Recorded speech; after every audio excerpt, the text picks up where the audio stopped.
talaga pong pipiliting ibaon yun. Yung 5 na metro ibabaon mo, maring ang lilitaw na lamang na nakikita mo is 1 meter. What is the significance of that?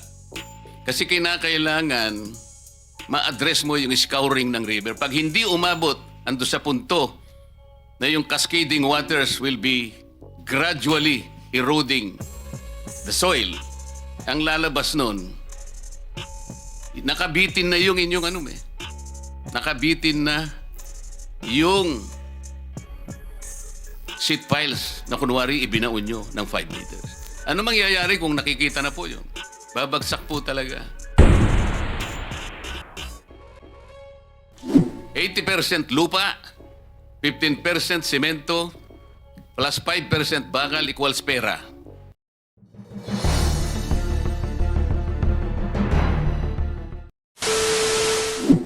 The President of the Philippines made initial observations and findings in regard to the subject matter of the present inquiry. The amount of some 100 billion pesos or 18% of the entire 545 billion budget for flood control projects between July 2022 to May 2025 was awarded to only 15 out of 2,409 accredited contractors in the country. Question: is this statement of the President fair?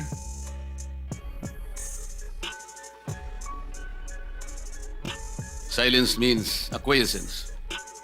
So, Chairman notes that all present today agrees to the statement of the President.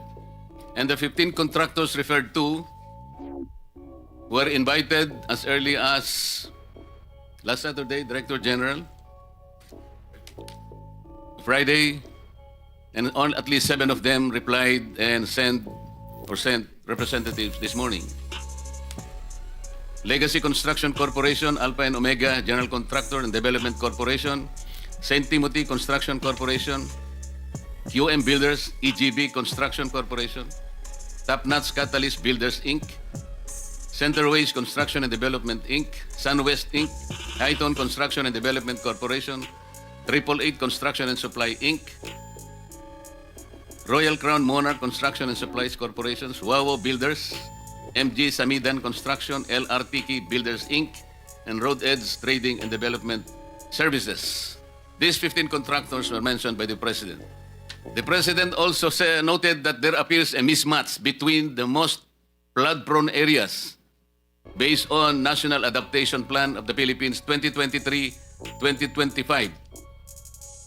Kasi yung mga flood-prone areas nasa ating National Adaptation Plan of the Philippines. Ito po yung mga probinsya ng Pampanga, Nueva Ecija, Pangasinan, Tarlac, Bulacan, Metro Manila, Maguindanao, North Cotabato, Oriental Mindoro, and Ilocos Norte. These are the flood-prone areas. Many of these projects are in different locations but have exactly the same contractor and contract cost. This is disturbing. This is one of the initial observations of the President. Do you believe this is also a fair assessment? Oh, walang kumikibo sa ating mga resource person. I think this is a fair assessment coming from the office of the President.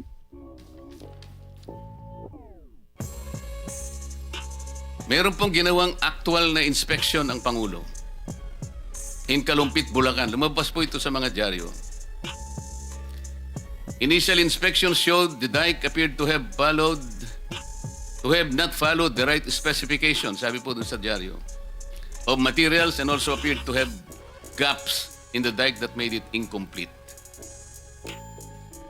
Nagpakuha po ng scuba divers ang Presidente. This is what they call tactile inspection. Nakita po nila doon ang ito po nakalagay. Scuba divers were dispatched to assess the flood control project. They reported that the concrete underwater was of varying thickness and was shaddily built. The divers also reported the steel reinforcement were not driven into the river, so water still flowed underneath. Let us break that down. Ang ibig pong sabihin nito, kahit kami po hindi naman inhinyero, karaniwan po sa inyo lahat ngayon ay engineer, hindi po nasunod yung specification. Dito lamang po lumilitaw yung mga tinatawag na seat piles. Hindi po ibinaon sa tamang lalim. Ano pong ibig sabihin nun? Karaniwan po, and I think you will all agree, 6 meters po yung seat piles. Talaga pong pipiliting ibaon yun. Yung 5 na metro ibabaon mo, maring ang lilitaw na lamang na nakikita mo is 1 meter. What is the significance of that? Kasi kinakailangan ma-address mo yung scouring ng river. Pag hindi umabot, ando sa punto na yung cascading waters will be gradually eroding the soil. Ang lalabas nun, nakabitin na yung inyong nakabitin na yung seat piles na kunwari ibinaon nyo ng 5 meters. Ano mangyayari kung nakikita na po yun? Babagsak po talaga yung slope protection na inilagay ninyo. Ito yung kaawa-awang kalagayan nito eh. Nakita pa po yung Upon tactile inspection, the drivers found that the beam was no longer connected to the seat pile support. Yung beam na sinasabi niya, this is the apron. Tama po ba yun? The apron is the basic structure that will hold the seat piles. Kung wala po yung apron na yun, na magkukonect dun sa slope, walang integrity yung project na ito. Babagsak at babagsak ito. Mamaya po meron kaming ipakikita sa inyo kung bakit ganito kalala ang problema ng ating bansa.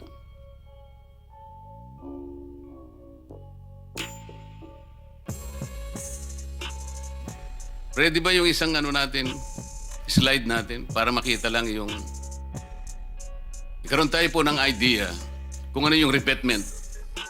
Ito kasing binisita po ng Pangulo, embankment po ito, dike po ito eh.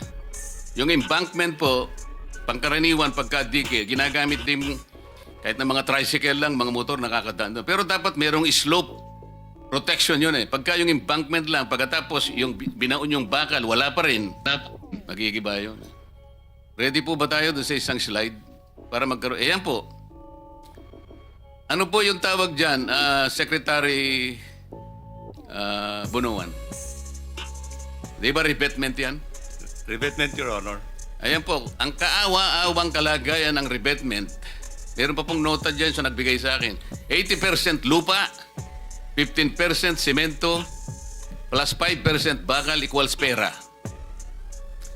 Ano po dapat yung reinforcing bars nitong revetment na ito? Kasi po wala eh. Kahit na po siguro kawayan lang, wala yan eh. Tingnan po ninyo. Wala pa po tubig ito. This is supposed to be, siguro medyo river po ito eh. Tatagal po ba ito, Secretary? Itong ganito? Hindi siguro, Your Honor. I think this is a failure of the structure in itself. So, dapat wala nang siguro. Tsakin mo. Tatagal ba ito? Hindi po. Alam po nyo kung saan ito? Kayang-kaya naman po ninyong ma-identify.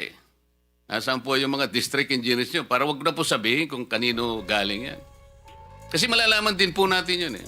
Why do you think the contractor of this project adopted this kind of anomalous activity? Marami pong ibig sabihin yan eh. Meron tayong kasabihan, Chair Erwin. The picture paints 1,000 words. Dito po, hindi words. Perang nakalagay. 80% lupa plus 15% semento, 5 plus 5% pera. 5%. 5% bakal. Ano daw, Chairman? Oo nga, equals. This is a microcosm of the projects. I think this completely represents the project na ginagawa po ngayon. Kaya wala po talagang mangyayari sa mga projects.